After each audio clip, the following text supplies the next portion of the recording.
தமிழக வரலாற்றிலேயே முதல் முறையாக சென்னை கார்ப்பரேஷன் நிதியை வசூலிப்பதற்காக பத்திரங்களை வெளியிடுகிறதுன்னு ஒரு செய்தி.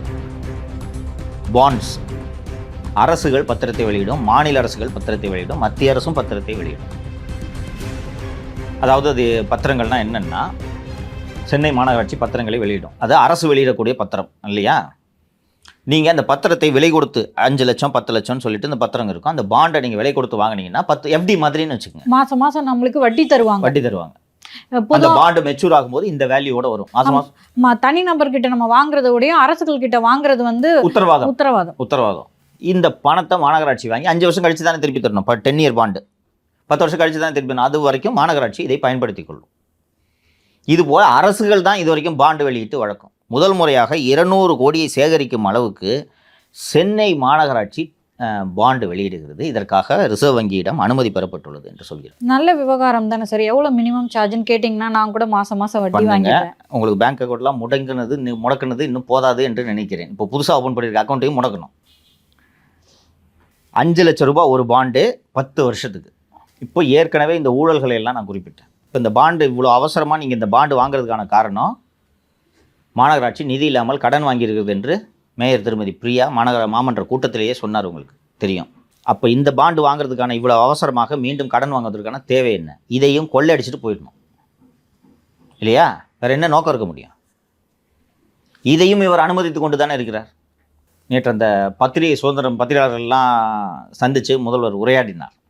அந்த சென்னை மாநகராட்சியில் நடந்த ஊழல்களை எல்லாம் தொடர்ந்து அம்பலப்படுத்தி கொண்டிருந்த டைம்ஸ் ஆஃப் இந்தியா செய்தியாளர் மாநகராட்சி பீட்டு பார்த்துக்கிட்டு இருந்தவர் தூக்கி செக்ரட்டரியேட் போட்டாங்கன்றது நம்ம நிகழ்ச்சியில் பதிவு செஞ்சோம். அவரே பதிவு செஞ்சிருந்தார். நம்ம நிகழ்ச்சியிலையும் பேசணும். நீங்கள் டைம்ஸ் ஆஃப் இந்தியா பேப்பர் எடுப்பா.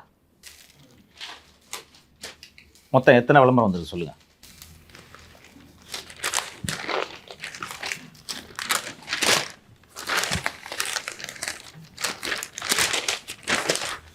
ஜாக்கெட் ஆடு மட்டும் 4 இல்லை இன்சைடு சென்டர் பேஜ் ஆடுன்னு கொஞ்சம் வந்துட்டு அது வந்து ஒரு 4. இது போக கட்சியினர் அளித்த விளம்பரங்களும் டைம்ஸ் ஆஃப் இந்தியாவில் அதிகம் வந்திருக்கிறது. ஆமாம். இப்போது அரசு சொன்னதும் டைம்ஸ் ஆஃப் இந்தியா செய்தியாளர் திரு ஓம் ஜஸ்வின் அவர்களை மாற்றினார்கள் அல்லவா? அதற்கு டைம்ஸ் ஆஃப் இந்தியாவுக்கு கூடுதல் விளம்பரம். கைமாறு தினமலருக்கு ஒரு ஜாக்கெட் ஆடு, ஹிந்துவில் ஒரு ஜாக்கெட் ஆடு வந்திருக்கு, டிடி நெக்ஸ்ட்டில் ஒரு ஜாக்கெட் ஆடு. இதில் மட்டும் பார்த்தீங்கன்னா இதில் டைம்ஸ் ஆஃப் இந்தியாவுக்கு 8 பக்கம் வண்ண விளம்பரம். வருமானம் என்னாச்சு? இப்படி ஆட்சி நடத்தி கொண்டு, இப்படி ஊடகங்களை கைக்குள் வைத்து கொண்டு நல்லாட்சி நடத்தணும்னு பேசுறதுக்கு வெட்கமாக இல்லை? ஸோ இப்போ இந்த கார்ப்பரேஷனுக்கு கடன் நிதி வாங்குறாங்க இல்லையா பத்திரங்கள் மூலமா, அந்த காசெல்லாம் இந்த விளம்பரம்லாம் கொடுக்கறதுக்கு யூஸ். கார்ப்பரேஷன் மேலும் ஊழல் செய்வதற்கு தான் இந்த நிதி பயன்படும். கார்ப்பரேஷன் இப்போ இந்த பாண்டு ரிலீஸ் பண்ணுறது மூலமாக 200 கோடியை வசூலிப்பது என்று கார்ப்பரேஷன் முடிவெடுத்திருக்குது. இந்த 200 கோடி வந்தனா அந்த 200 கோடி கார்ப்பரேஷன் நிதி வந்துடுது அல்லவா? அதுக்கு ஒரு ஸ்கீமை போடுவாங்க. ஸ்கீமை போட்டு மொத்தத்தையும் சொன்னிட்டு போயிடும். இது வரைக்கும் இந்தியாவில் எந்த ஒரு மாநகராட்சியும் இது போல பாண்டு வெளியிட்டதில்லை என்று இந்த செய்தி தெரிவிக்கிறது. அப்போ எப்படி RBI வந்து அனுமதி கொடுத்துருக்கு? பாண்டு வெளியிடுறதுக்கு உங்களுக்கு அனுமதி இருக்குல்ல, நீங்கள் அதை வாங்கி ஊழல் பண்ணுறீங்களா இல்லையான்றதுக்கு வந்து அவங்களுக்கு எப்படி தெரியும்? இன்னொன்று, கவர்மெண்ட் தானே, தமிழ்நாடு கவர்மெண்ட் தானே பர்மிஷன் கேட்குது. செபி கிட்ட வாங்கணும். பாண்டுன்றதுனால பங்குச்சந்தையின் கீழ் இது வருகிறது. செபி வந்து ஒரு திருப்பி இந்த செபியோட பர்வியூ என்ன?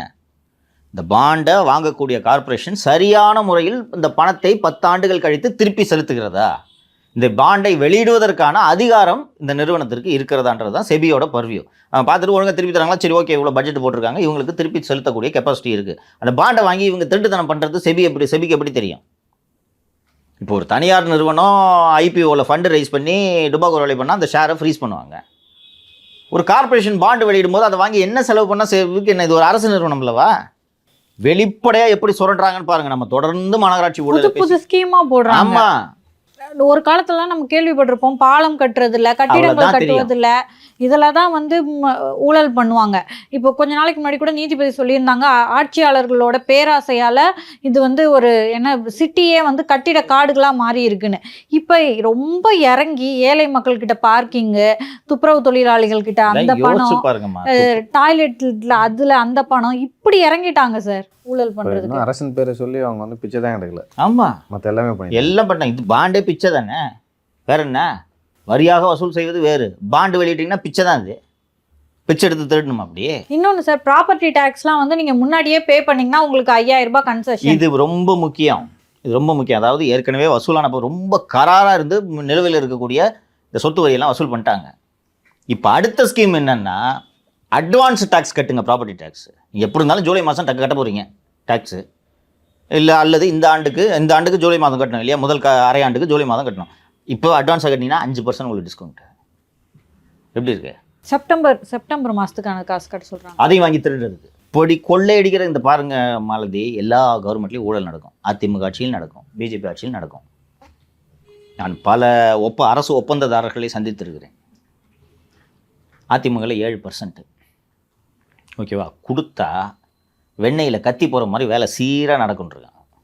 கொடுத்த பிறகு உள்ளூரில் எந்த கட்சிக்காரனோ எந்த அதிகாரியோ மிரட்டி காசு வாங்குற வேலை எங்கேயுமே இருக்காதுங்க. 60% இங்கே லஞ்சம் மட்டும். 60%. ஒரு பாலத்துக்கு வந்து இதைத்தாயா கான்ட்ராக்டர் கேட்குறாங்க. 60%க்கு பிறகு 40% வச்சுக்கிட்டு நான் என்ன சார் வேலை செய்கிறது? அதில் லாபம் வேற பார்க்கணும். எனக்கு எப்படி நிற்கும்னு பெரும்பாலான ஒப்பந்ததாரர்கள் மத்திய அரசு பணியெடுக்க செஞ்சுட்டாங்க. இப்போ நான் ஒரு சிவில் கான்ட்ராக்டர்னா என்னால் கொடுத்து மாடல நான் போய் இனிமேல் சென்ட்ரல் கவர்மெண்ட் ஸ்கீம் எடுக்கலாம். அங்கே எப்படி சார்னு கேட்டேன். அங்கே ஆரம்பத்தில் ஒரு பர்சன்டேஜ் சொல்லுவாங்க, கொடுத்தோன்னா அதுக்கப்புறம் பிரச்சனையே வராது சார். இதெல்லாம் முடிச்சுட்டு பில்லு வாங்கும்போது திருப்பி காசு 100 கோடி ரூபாய் ஒரு ப்ராஜெக்ட்டுக்குன்னா இவங்க பட்ஜெட்டே 300 கோடின்னு போடுறாங்க தமிழ்நாட்டில். அதுலேயும் 60%. எனக்கு என்ன சார் நிற்கின்றாங்க கான்ட்ராக்டர்? இங்கே தமிழ்நாட்டில் இருக்கக்கூடிய ஒப்பந்ததாரர்கள் அத்தனை பேரும் இந்த ஆட்சி ஒழிய வேண்டும் என்று நினைக்கிறார்கள். நிற்கிறத தாண்டி 40% தான் அவங்க ஒதுக்குறாங்கன்னு வைங்களா, அதில் எந்த அளவுக்கு தரமாக பண்ணிட முடியும்? முடியவே முடியாது. 60% நீங்க வாங்கிட்டீங்கன்னா அந்த தர கண்ட்ரோலை நீங்க எப்படி வந்து கேள்வி கேட்க முடியும்? அதனால்தான்மா முடிந்து போன வேலைகளுக்கு டெண்டரு. புரியுதா?